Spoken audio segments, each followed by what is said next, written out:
அன்பு சொந்தங்கள் அத்தனை பேருக்கும் வணக்கம். எல்லாரும் நல்லா இருக்கணும். இன்னைக்கு ஏதோ ஒன்றை தொலைச்சிட்டு ஏதோ ஒன்றை தேடிக்கிட்டு தெரிகிறோம் எல்லாரும்.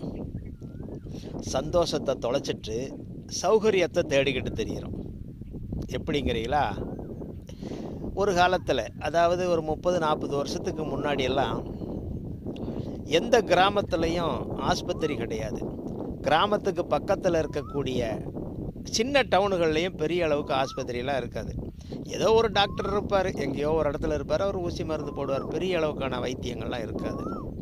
அந்த டவுனுக்கு பக்கத்தில் கொஞ்சம் பெரிய டவுனாக இருக்கிறது, தாலுகா, மாவட்டம், இந்த மாதிரி இடமா இருக்கக்கூடிய இடங்களில் ஆஸ்பத்திரிகள் இருக்கும். இன்றைக்கி பார்த்தா கிராமங்கள் முதற்கொண்டு, சின்ன சின்ன நகரங்கள் முதற்கொண்டு, ஒரு ஊராட்சிகளில் கூட பெரிய பெரிய ஆஸ்பத்திரி, அதுவும் மல்டி ஸ்பெஷாலிட்டி ஆஸ்பத்திரியாக பயங்கரமாக இருக்குது. என்னமோ 5 ஸ்டார் ஹோட்டல் மாதிரி இருக்குது. பெரிய பெரிய mall, cinema theatre, 5 star hotel போனது போல் இருக்குது. இன்றைக்கி ஆஸ்பத்திரியாக பிரம்மாண்டமாக இருக்குது, பிரமிக்க வைக்குது. அன்னைக்கும் மனுஷங்க வாழ்ந்தாங்களே, ஆனால் அவங்களுக்கு சீக்கு வந்துச்சா வரலையா? இவ்வளோ ஆஸ்பத்திரி இல்லையே, இவ்வளோ பேர் ஆஸ்பத்திரிக்கு போகலையே. இன்னைக்கு ஆஸ்பத்திரி நிறைய வந்துருச்சு, ஆனால் ஆஸ்பத்திரி நிறைய மக்கள் இருக்கிறாங்க. கூட்டங்கூட்டமாக ஆஸ்பத்திரிக்கு போய்கிட்டு இருக்காங்க. அப்போ ஏதோ ஒன்று இடிக்குதுல்ல. ஆஸ்பத்திரிகள் இல்லாத காலத்தில் யாரும் ஆஸ்பத்திரிக்கு போகலை, ஆனால் ஆரோக்கியமாக இருந்தாங்க.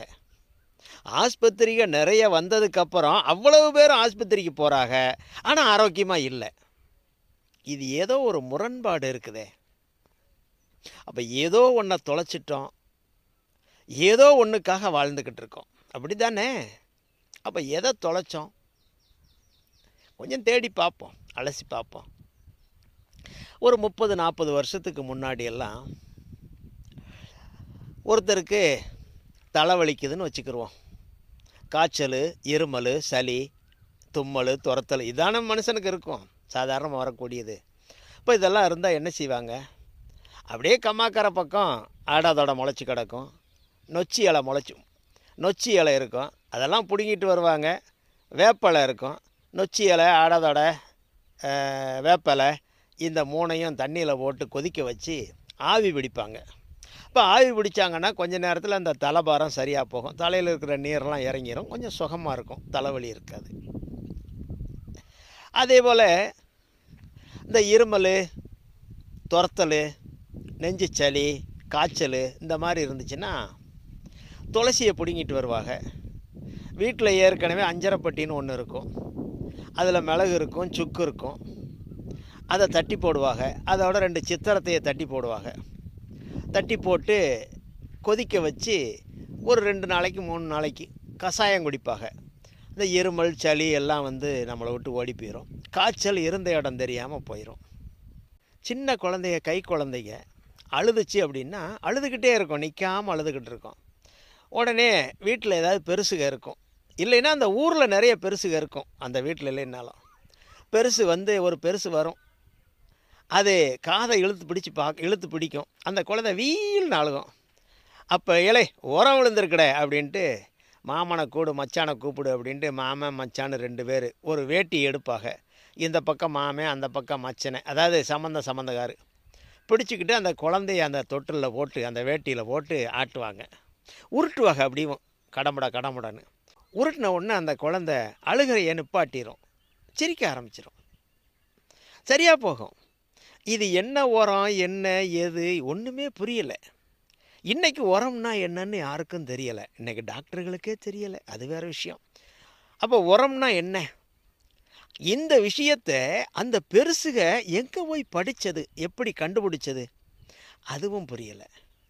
அதே போல் காலு, கை சுளுக்குன்னா ஊரில் ஏதாவது 2 பெருசு இருக்கும், அது பச்சை தண்ணியோ இல்லை தேங்காய் எண்ணெயோ தடவி விட்டு இழுத்து விடும், சுளுக்கு சரியாக போகும். இந்த மூச்சு பிடிப்பு நிறைய வரும் அந்த காலத்தில், ஏன்னா கடினமாக வேலை செய்கிற காலம் இல்லையா.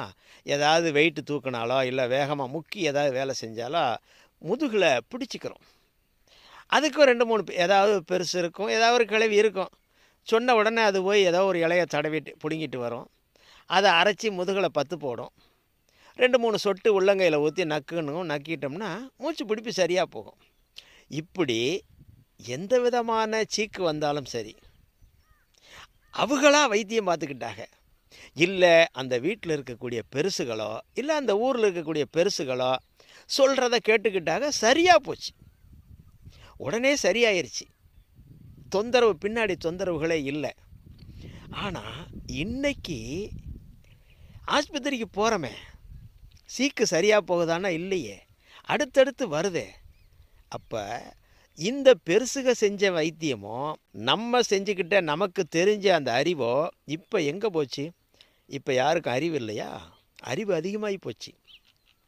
ஆனால் அந்த அறிவை நாம் தொலைச்சிட்டோம். அறிவு வளர்ந்துருச்சு அப்படின்ற பேரில் ஏற்கனவே இருந்த நல்ல அறிவை, பூர்வீக அறிவை, அந்த ஜீன்லேயே வந்த அறிவை நாம் தொலைச்சி போட்டோம்.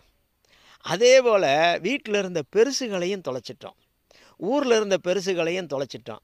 அதுக்கெல்லாம் அனாதாசிரமங்களில் போய் சேர்த்துட்டோம். இல்லை தனித்தனி குடும்பங்களாக போச்சு. தகப்பனும் பிள்ளையும் பேசுகிறதில்ல, தாய் மகளும் பேசுகிறதில்ல, மாமியா மருமக பேசுகிறதில்ல. இப்படி பெருசுக இருந்தாலே தொல்லைன்னு நினச்சி தனித்தனியாக போயிடுச்சுங்க. அதுக்கு ஆதரவு யாரும் இல்லை. எந்த ஒரு விஷயம்னாலும் லேசாக தும்முனா கூட போதும், உடனே ஆஸ்பத்திரிக்கு ஓடு, பைக் எடு, கார் எடு, ஓடு, போய் பார்த்துன்னு அதுக்கும் ஸ்கேனு, அந்த ஸ்கேனடு இந்த ஸ்கேனடுன்னு கேட்டு ஒரு 5000 10,000 காலி பண்ணிட்டு வந்தால் தான் அவங்களுக்கு நிம்மதியாக இருக்குது. அந்த காலத்தில் இப்படி இல்லையேங்க.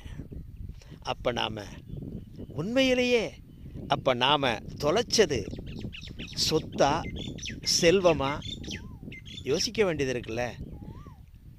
நம்மளோட உண்மையான சொத்துக்களை, சுகங்களை, செல்வங்களை தொலைச்சி போட்டு அதே சொத்து சுகம் செல்வத்தை வெளியில் தேடிக்கிட்டு இருக்கோம். நாம் தொலைச்ச இடம் வீடு, கிராமம், தேடுறது வெளியில் எப்படிங்க கிடைக்கும்?